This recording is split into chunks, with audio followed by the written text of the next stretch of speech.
Con gì đấy? Chó. Chó. Chó đâu? Bóng.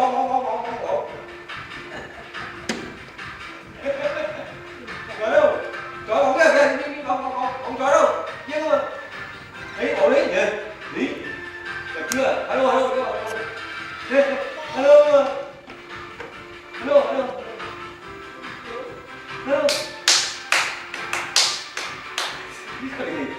Bóng.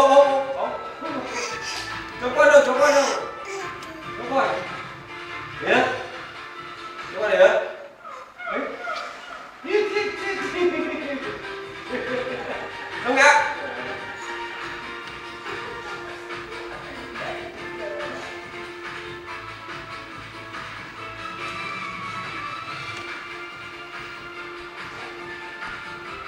Đấy đi, nó chó con nhỉ?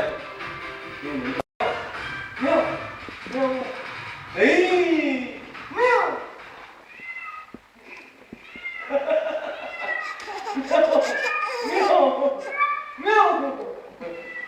Mèo.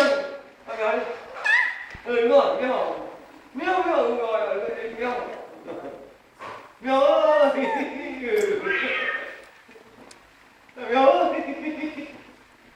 Mèo ơi. Nó chơi bi này. Mèo bắt chuột đi nhá. Lạ.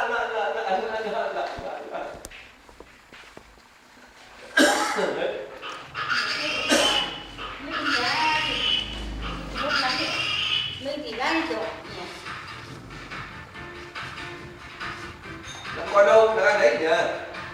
Đấy, ăn đấy.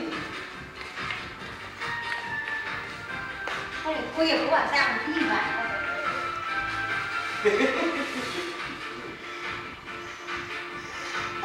Đó là con kia đấy. Đây là đấy, con chuột. Ghê.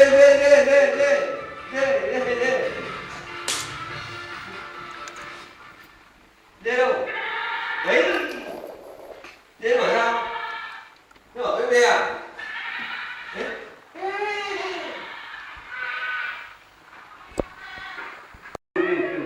Kêu. Đấy. Kêu.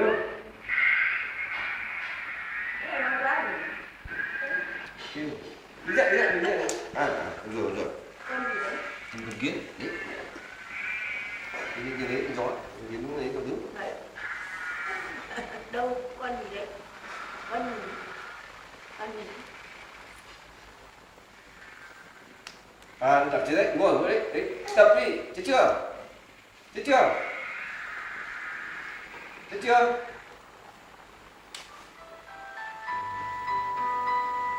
Đưa này. Đéo đâu chữa nào.